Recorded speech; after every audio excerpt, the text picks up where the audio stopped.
Porque eu entendo, por exemplo, que o servo sofredor de Isaías 52:13 a 53:12 não pode ser Israel, que é a percepção, é a interpretação tipicamente judaica, que evidentemente nós cristãos respeitamos, mas divergimos.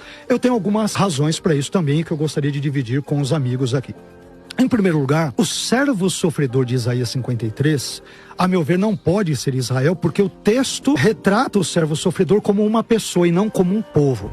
Isaías 53:3, por exemplo, chama o servo sofredor de Vahadalishim, e desamparado dos ou entre os homens, e também de Ish Mahovot, isto é, homem de dores. Ora, se o servo sofredor ele é um dos homens e é um homem de dores, logo ele não pode ser um povo, mas somente uma pessoa.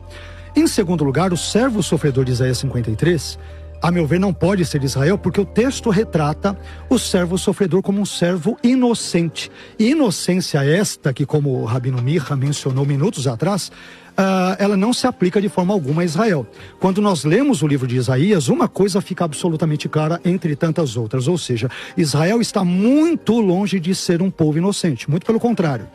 Os muitos pecados de Israel são vistos, por exemplo, em Isaías capítulos 1 a 5, 6, 3, 47, 6, 58, 1 e aí vai. Em terceiro lugar, o servo sofredor de Isaías 53, ele não pode ser Israel, porque o texto diz que esse servo sofredor morreu, algo que não se aplica evidentemente ao povo de Israel, que graças a Deus se encontra bem vivo, como qualquer pessoa pode perceber. Só que a esse respeito, eu chamo a atenção de vocês para Isaías 53:8, que na tradução da Bíblia hebraica da Sefer, por exemplo, diz o seguinte: ele, Israel, entre parênteses, foi exilado da terra dos vivos. Só que aqui nós temos dois erros. Primeiro erro, essa tradução da Bíblia hebraica menciona Israel, mas o termo Israel não ocorre no texto hebraico, é uma interpretação.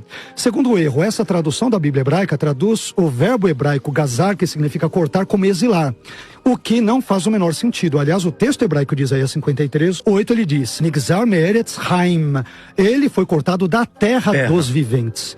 Isso significa dizer que o servo sofredor morreu, e não que ele foi exilado, como os judeus normalmente explicam. Foram exilados fora da sua terra. Exatamente. Além disso, a morte do servo sofredor, em Isaías 53:8, ela é confirmada em Isaías 53:9, que traz o termo hebraico kivrô, sepultura dele, explicitando, portanto, a morte desse indivíduo. A não ser que você alegorize ou dê uma interpretação remes ou soda ao texto e saia do pshat, que é a interpretação mais literal. Um quarto argumento é que o servo sofredor de Isaías 53 não pode ser Israel, porque Israel não é um sofredor silente ou silencioso.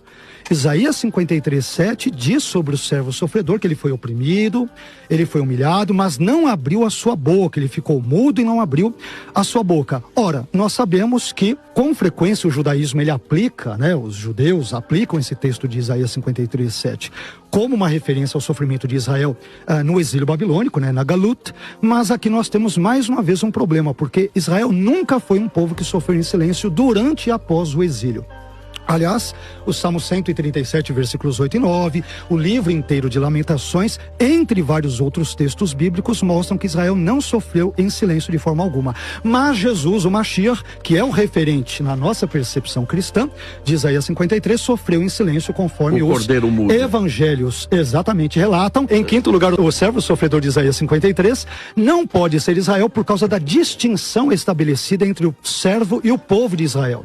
E também por causa da linguagem vicária, ou seja, substitutiva do texto. Se a gente pegar Isaías 53, versículos 4 a 6, versículo 8, versículos 11 a 12, esses versículos mostram claramente um indivíduo sofrendo no lugar de outras pessoas. Sendo assim, esse indivíduo é distinto das pessoas pelas quais ele sofre. Aliás, Isaías 53:8 em particular vai dizer que o servo sofredor ele foi de novo cortado da terra dos viventes. Por causa da transgressão do meu povo, ele recebeu um golpe por eles. Ora, o servo sofredor, ele padece no lugar do povo de Israel. O que o senhor está dizendo é que ele morre para purificar Israel. Israel não consegue purificar-se a si mesmo, porque Israel é pecadora. Isaías vai dizer, no capítulo 6, eu sou uma pessoa de lábios impuros e habito no meio de um povo de impuros lábios. Como é que ele poderia purificar a si mesmo? Não faz sentido colocar Israel.